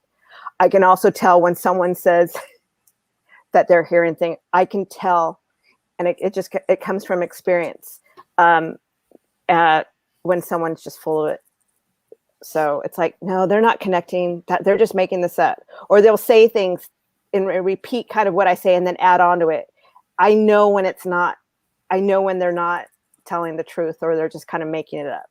So it's it's just, there's a power and there's a knowing when it comes to it. So Okay. I don't. I've seen this situation. I've seen this situation before where I've been in a location where there were two psychics that didn't know each other. Mm-hmm. And I've seen them, like, I got the impression just from watching them, especially their interactions and facial expressions, that they were, to me, they were bullshitting. They were both bullshitting. And one would say something, and then the other one would come in and be like, oh, yeah, I did feel that earlier. I just didn't want to say it. Right. That's and when then they play off each other. No, I see. Yeah, no. Okay. Yeah. All right. I've seen that too with me. And it's like, you didn't sense that. I just said that. And it was the whole investigation was kind of like that. I'm like, oh my God. So yeah, if you feel it, usually it is. But there are times when there are locations where, let's say this one man wants to get my attention because he knows I can relate to his story. Whereas there may be a woman there who knows that this other woman could, or this other medium can relate to their story. But it's me to say, you know, I'm not tuning into this woman. I'm tuning in this man. And it's to be honest enough to say, you know what, I'm not tuning into. So it's just seeing what's there and working with it. But yeah, when you say, oh, me too, sometimes that does happen. Absolutely. But then you have to add on to that. It's like, well, I felt that. And then this, or so it's just, you had to kind of watch it as a bigger picture. But yeah, there's definitely BS that happens out there. Yeah. So when you go on, do we have any questions? We have a good question from Oh, Bob. okay. Yeah. Throw it up there. Oh, wait. That wasn't Bob. Sorry, my screen jumped at the same time. Bob says, have you ever read another medium, or have you been read by another medium? How did that experience go? Oh gosh, I love it. Is it? I'd say over the past 7 years, because I'm doing all these workshops, hundreds of readings with other mediums all the time. Yeah. And in practice circles, absolutely, all the time. And how accurate are they? Some are, some are just like, oh gosh, because some of them I don't know, and like we're not taking classes, just open to like public mediumship circles. So I don't know any of them. I don't know their training, but some are just, they're horrendous. Sometimes they're okay. Sometimes they're sometimes accurate, but and some are just mind-blowing. I mean, I love learning from other mediums and how the wording they say and words they use and just how they sense. I mean, so they're all different. They're all different levels. Some are just beginners, but you know, the ones I'm studying now are more advanced. So, and honestly, it's wonderful working with most of them because they bring in through my loved ones. I still have a beautiful relationship with so many of my loved ones because of them and the opportunity, which is rare. So, yeah. I'd be interested in going to something like that. But probably not for a very honest reason. I mean, I would love, because I've done cold readings and hot readings for skeptic groups. So I've done it in the middle of my presentation about something else. I've just gone into something like that just to play around. So I'm always curious about if I showed up at a psychic workshop, the ones that you're talking about, because I've done something like that. But on the psychology side, I wonder how accurate I might be. Do you ever suspect someone like is totally just bullshitting their way through it? Yeah, I see it. I mean, that's the funny thing is I don't know why other psychics don't realize that I'm psychic too, and I can tell when they're BSing. So, but I know sometimes there's the intention of really trying, and sometimes it just be a lack of ability. But some of them are in it for the wrong reasons. Some of them want to have a connection with someone they passed that passed, and they want to learn from there. So there's a lot of reasons why the mediums start their development. So some are natural, or they have an innate ability, and it's a natural talent that they really dedicate a lot of time to. But some it's like, how, and you've been doing this for how long? And you have a business, It's just, there's all different levels, and that's why it's really important to go to the training, because you just don't, you should do this for any job, for any ability you think you have. Like a doctor's not going to just walk the doctor shows and say, oh, now I can be a doctor. They have to go to medical school and practice, and that's the same thing with this. You can't just, you can maybe, so stitch up something, but that doesn't make you a doctor. Same thing with this. There's a lot of irresponsible mediums who think they're mediums who are not, and just, yeah. So I can tell it. I mean, there's other factors like licenses and stuff like that. Right. Like, and in at least in Philadelphia, we do have a anti-fortune telling law. So you're not allowed to read palms or tarot cards or anything. You're not allowed by law to do that in the city limits. Right. It's not always enforced, but I think in the last like 5-6 years it was enforced, and we don't see any. There are no shops. Wow. in Philly anymore. Wow. But Dave's got a good question. I got it. All right, producer Donna is on it. I love it. On it. How should a paranormal group best use a psychic during a paranormal investigation? Can you share some best practices?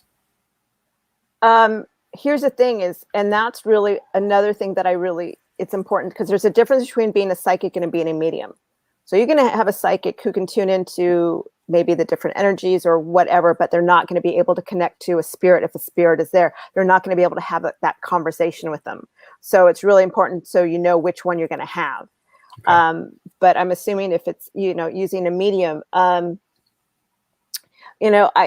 would say is to get one or at least two of them.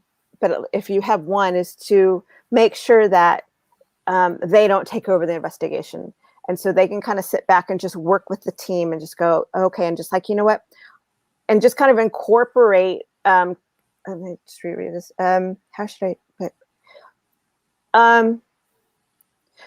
I just thinking of how I work. It's like when I go into a location, I still loved seeing, okay, who's here? Let's see who's here. And then I'll do initially an EVP burst session. I'm like, all right, who's here? Who's wants to, how are you connected to this property? And then we'll see what they get. And then and then we'll see if we get a name or if we get something, then we kind of go with that. And then I'll start tuning in, and it just kind of goes, I know I'm not really answering the question very well. It's just using them as another tool, really. Okay. I mean, I think that's the best. And saying, I'm really feeling a man here, and I feel like, I feel like he used to work here. And then you have another piece of, okay. So did you work here? Would you let us know if you worked here?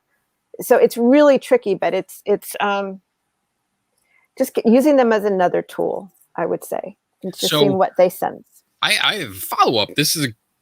Actually, between the question and your answer, it kind of sparked a question in my head. So you do hear spirit voices, right? Sometimes. Okay. I have all the clairaudience. It depends on what the spirit wants to use. Okay. So my question would be, have you ever done an experiment where you did an EVP session and then tried to match up what you heard with what was recorded, like separately? Like, so you would actually have to write down what you hear in response from spirits, and then someone else matches it or listens to the recording and says, oh, well, you said the spirit said this, and we have this on recording. I mean, probably not, because I've never heard anyone do that, but maybe this is something we can do. It's funny because I just went on an investigation, and when I was asking the questions, it was the medium said, when you asked the questions, I heard it in my head. But we were doing a spirit box session. So I'm just thinking we may have done that, but not at the top of my head. I can't think if we like specifically purposely did that. Okay. So I know I have felt something or heard something. I didn't say anything, and then it was mentioned, but not the exact words. Okay. So it's kind of tricky because what they're able to imprint onto the recorder is different than what I can hear sometimes or sense. Because it's going through my filter.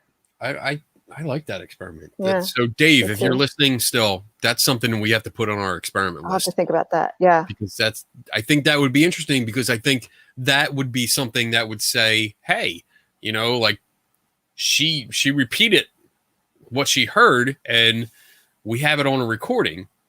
Right. Have these words that match up. Like, that would be substantial to me. That would be really impressive. And then again, the parapsychology side of me, it's like, well, if it was projected, did I project it onto the recorder, or did spirit? Because they're using me as a conduit. But let's say if it was like, what color is your car? I heard red, and then you heard red on the recorder. Is that voice coming from spirit or from me? Either way, I think it would still be interesting. Yes. So even determining the source, even if it's coming from, determining the source would be the next step. But if you had that match, to me, that would be impressive. Like, shit. It would be a cool experiment just to do exactly what she said. Like, use your answers and see if you can get them to be recorded first. Yeah, it'd be tricky, but it could be. I think it could be done. It would have to be. It would have to be something that's separated when you listen. You can't have, as long as you don't have everyone hearing what she says when she says it. Because I'm totally using you as an example here. But if Mariah said something like, "Oh, this is what I hear. My name is Timmy." That would have to be recorded, and then someone else, a third party, would have to listen to the recording that we have in the same room later to see if we got a voice that said, "My name is Timmy." And that match would be really cool. All right, I think that's more. Yeah, okay. I'm not sure where I'm going anymore. I lost my train of thought. I lost you too. I forgot the where I was train has going. left the station. But yeah, I mean, that would be something interesting. I think we're gonna. And Dave said he wrote it down, so I think we're gonna use that. And he also independent listening group. Yes, to listen just to answers. Oh wait, that was the wrong one. There we go. Listening groups to listen just to answers on the recorder to see what so the independent group would have to listen to the recording, write down what they heard, and then we would take it and match it up with what we recorded from her, which another listening group would record what she said, and then we bring them. I know, science. These damn science. Science is hard, but it's fun. Except for stats. Just believe. I hate stats. Just be a believer. That's Dave's job. All right. Be a believer. No. All right. I'm on Mariah's side. Which? Opposites attract. All right. Let's see. What else have we got? Tiffany has a question. How often is it that you imprint on an EVP? I don't know. I like to think less times than not. So that's why I always have at least 2 recorders. Okay. So and also what's nice for me is that I can tune in, like when I re-listen to a playback of a recording, I can tune into the spirit, so I know it's their voice and not mine, because they say more, or I can just tune into the essence. So I know it's not me because it feels different. I know it's not me, but sometimes it could be me, but I think that's why you want to ask questions that the group doesn't know. It's like, well, what building are we investigating? What ship are we on? Because we all can project that thought, and then there you go. So it's always important, because when I'm asking questions, it's like, I don't know this answer. I have no idea. And so usually the answer is not my voice, or it's not something that would come from me usually. So it's tricky, but I think usually it just, when I listen to it again, I can sense the spirit projecting it, but not all the time. Okay. I think we're going to do one more question because we're getting to the end of our time here. Okay. John Kennedy, if spirits can interact with the physical world, why are they never on these shows podcasts? I know, like there's a microphone right here. Why are they not speaking? What do you think? I'm sorry. Probably they are, but our ears are not on that frequency. Yeah, they're probably yelling at you, Kenny. You just can't Yeah. hear them because you're half You can't deaf. hear 'em. You're Yeah, I know. Well, I mean, the point is, I think what the point John's trying to make here is like they can imprint on recorders. Well, I mean, imprint is a different word. I mean, that's kind of implying that they skip the microphone and just go right to the recording media, which again, that feels like magic to me, because if we're talking like over the years, we went from reel to reel to cassettes to digital media, even records, even vinyl. I know they've recorded on. So you have all this different media, different processes of recording voices, yet it still worked, allegedly. It still worked. So I don't understand why when this day and age, when we have thousands of podcasters doing shows like this, especially live, why aren't they filled with spirit voices? Maybe we just need to record them, because there needs to be something that they can imprint on versus just a sound wave. Well, to be fair, these are recorded, because most of the time people don't listen. I mean, there's quite a few people. You're popular, so I might have you on again. But there's people listening live right now, but most of my listeners will listen on the recording. So, and I listen to podcasts like constantly, and I never hear something like that. I'm not trying to put you on the spot. I'm just curious. Like, this is a good question. Why aren't we hearing all of these voices that you only get during ghost hunts? Here's the thing is, and when people say, oh, well, who's around me? Or if I meet someone that they find out I'm a medium, or it's like, oh, who's around me? And I talk to other mediums about this. We kind of say this general thing, and I can say this to this. It just doesn't work that way. Don't ask me how it works. It just doesn't work that way. Well, damn it. I know. And I can hear spirits like, it just doesn't work that way. Because a lot of times we want to record things, and it's like, it doesn't work that way. We need to have our human eyes see things, our human ears see things, not, the lens of a human eye, not the lens of a camera eye. So maybe it doesn't work that way. I don't know. But it's something to think about. But it's something to think about. I mean, that my perspective, this is just my opinion. I think because there's a lot of, when you're talking about ghost hunts that get EVPs, I think many of them are accidental manipulations. I agree. I think people do a lot of mistakes. Absolutely. I don't even want to get into the ghost box thing because that'll just piss me off. I hate that thing. And that's my take on it. Like, I've done live sessions on various platforms for hours and hours, and nothing happens. But I'm hopeful. Like, I really want something, and I don't want to give the impression like I'm just doing it to prove everyone wrong or to debunk this shit. I really want something to happen, and I'm disappointed every time I hit end. I'm really disappointed because I want to hear something. I want to see something, but unfortunately, it just doesn't work for me. Maybe you're not investigating with the right people. I need new friends. Bang. You just dropped the mic on you. Because lots of times it just takes one person to throw things. Just That's one probably person, me. their own energy or their own intention or lack thereof. It can just throw a complete investigation or experiment or anything. So that's Kenny. Yeah, that's me. He is. He's so, that's me. I asked for more. I asked for specifics, and I need specifics. That's it. Doesn't work that way. So it doesn't work that way. Kenny. So let me ask you this then. So Kenny needs a private reading. Kenny needs a private reading.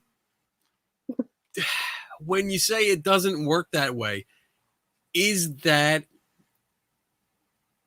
a cop-out? No, just the reality of it. Okay. I mean, because for me, it's almost like, all right, I don't know. And instead of saying I don't know, I think some people do use that as like, oh, it doesn't work that way. Right. No, absolutely. So unfortunately that's what I hear.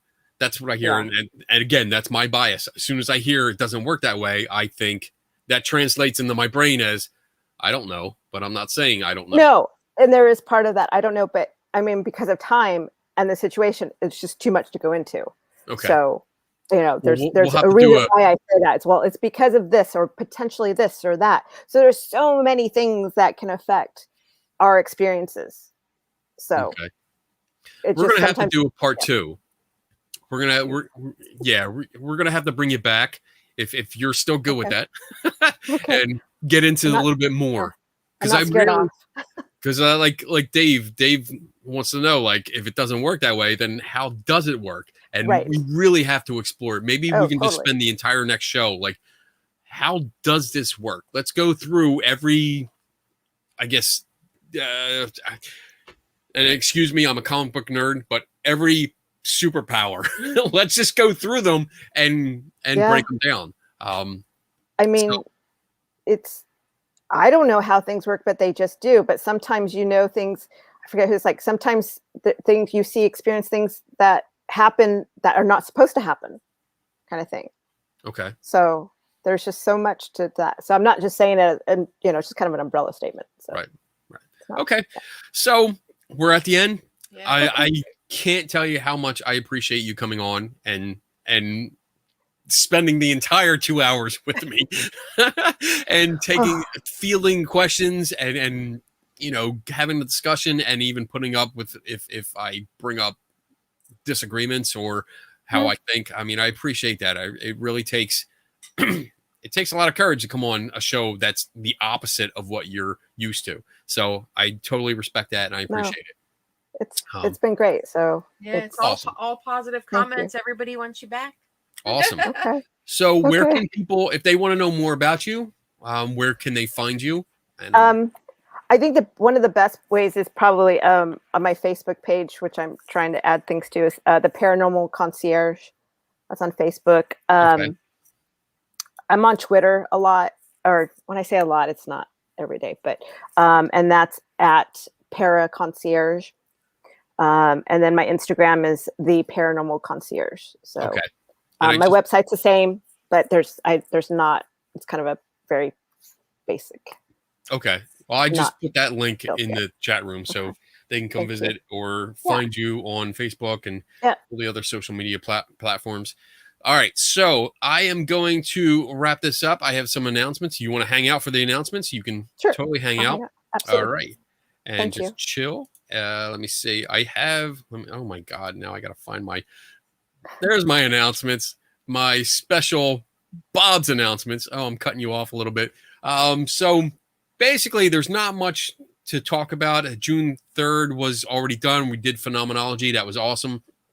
August 20th to 22nd is the Gettysburg Battlefield Bash, which is coming up. Come on out if you're in the area, or if you can make it. Come on out. It's a great conference. It's a lot of good people. It's a good cause. It supports the Pennsylvania Wounded Warriors and Heroes for Hire, which is an organization that sends costumed cosplayers to hospitals to check out or help out kids and make them feel better and do visits and stuff.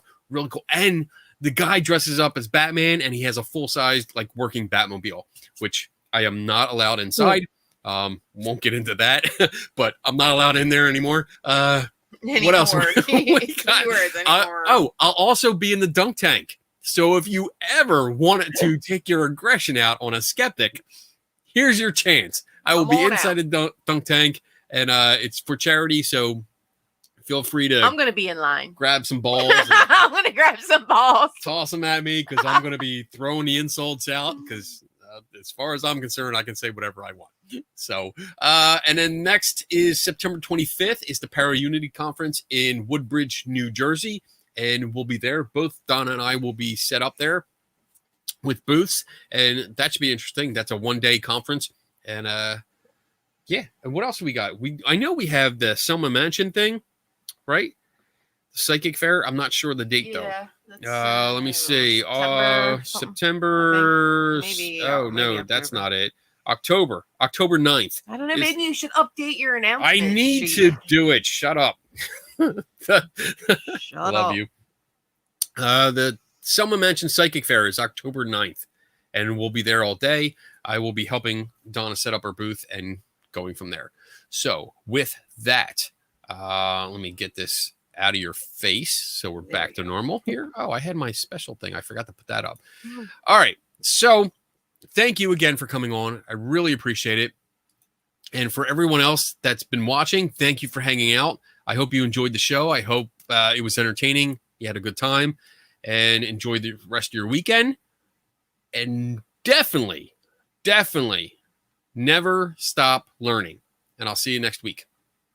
You hang out for a couple minutes. I'll be right back with you. Okay. All right.